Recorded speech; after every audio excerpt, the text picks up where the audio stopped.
Welcome, welcome, welcome. Hello, I'm your host, Mrs. M. And if you haven't, make sure you click the link below. That way you can subscribe to my channel and not miss out on anything you need to scale your cleaning business to six figures and beyond. How?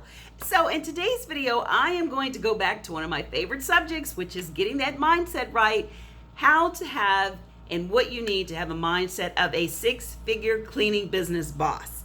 That's right. So once again, when I get through speaking to so many business owners, I always say, remember this, it is 20% of the actual skill set that you need. And the skill sets that you need are understanding how to set up your systems, how to hire, how to understand contracts. All of these are basic business 101 practices. So you do need to know that.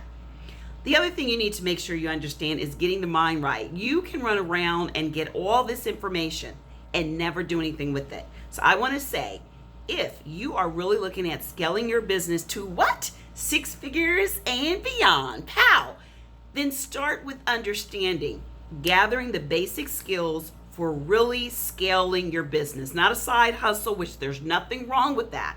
If you want to have a side hustle, great, but I am not teaching you just to have it as a side hustle. I'm talking about making it a business that you can scale to then make thousands, hundreds of thousands of dollars, if not towards more than that. That's where the six figures and beyond comes in, and looking at exiting and selling it and leaving generational wealth. That is exactly what your business can and should and probably will do. So make sure you stay focused, disciplined, committed.